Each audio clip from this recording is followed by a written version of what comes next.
Parlamentit Evropian dhe ambasador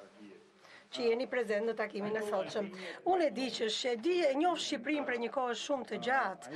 dhe unë kam parë shumë zhvillime që ka ndodhur në këtë vend dhe mendoj që është e rëndësishme, veçanërisht kur flasim për procese të cilat do të na udhëheqin në të ardhmen në mënyrë që t'i lidhim të gjithë vendin për të vlerësojmë vendin për gjithë progresin që ka bërë deri tani. Madje edhe po të shkojmë përmes qytetit të Tiranës për shembull, do të shohim thjesht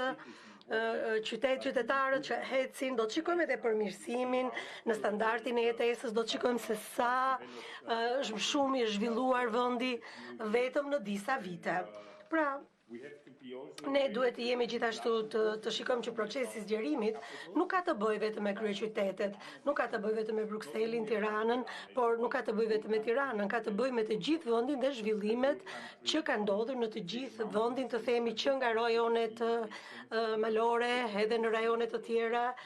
ku shikojmë kemi parë edhe shumë zhvillime të ndryshme. Politika në fakt gjithmonë sjell shumë çështje që duhet të diskutohen. Dhe mendoj që tashmë sot, gjatë takimit sot, neve kemi diskutuar shumë gjëra, kemi diskutuar shumë, kemi dëgjuar shumë, kemi diskutuar shumë dhe mendoj që kjo është shumë e rëndësishme. Por, procesi i zgjerimit evropian, në fakt, është shumë i angazhuar edhe urime në fakt, të cilat do të kemë zonja kryetare, bashkëkryetare dhe kryetare negociatave, sepse neve do të themi që komisioni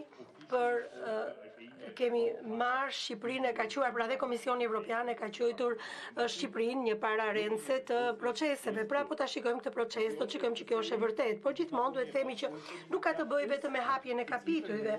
Kemi edhe më shumë që të mbyllim këto kapituj, por madje edhe atëre nuk mbaron puna, sepse kjo ka të bëjë me zbatimin dhe në mënyrë që t'i bëjmë këto çështje, të cilat i bëjmë në shoqëri, pra dhe të bëjmë të gjithë të ndryshim të shoqërisë, që në fund të fundit ka të bëjë me zbatimin dhe zbatimi është ajo që çfarë kuptojnë qytetarët që Shqipëria të jetë pjesë e Bashkimit Evropian. Dhe gjithashtu ka të bëjë me BE-n, me legjislacionin e Bashkimit Evropian,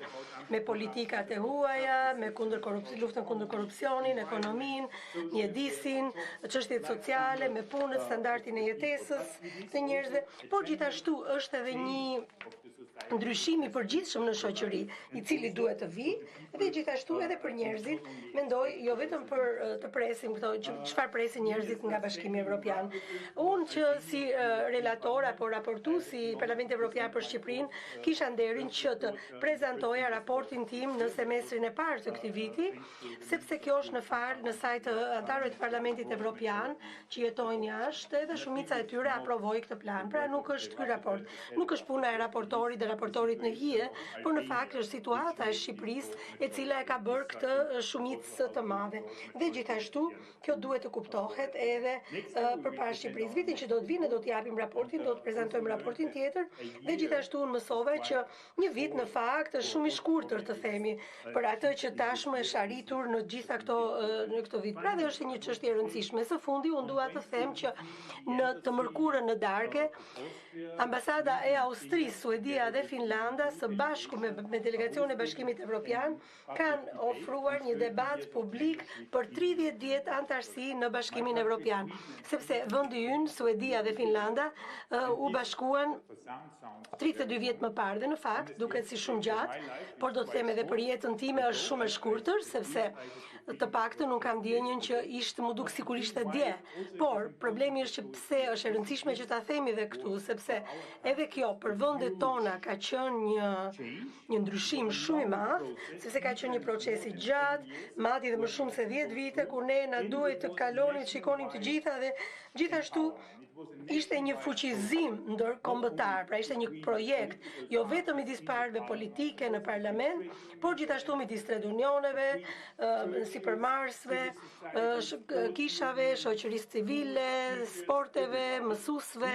unioneve të cilët po punojnë drejt kësaj çështje. Pra ishte një debat shumë i madh dhe në fund ishte në fakt një debat i suksesshëm dhe mendoj që kjo është shumë e rëndësishme për të kuptuar veçanërisht për ne si politikanë. Sigurisht politikat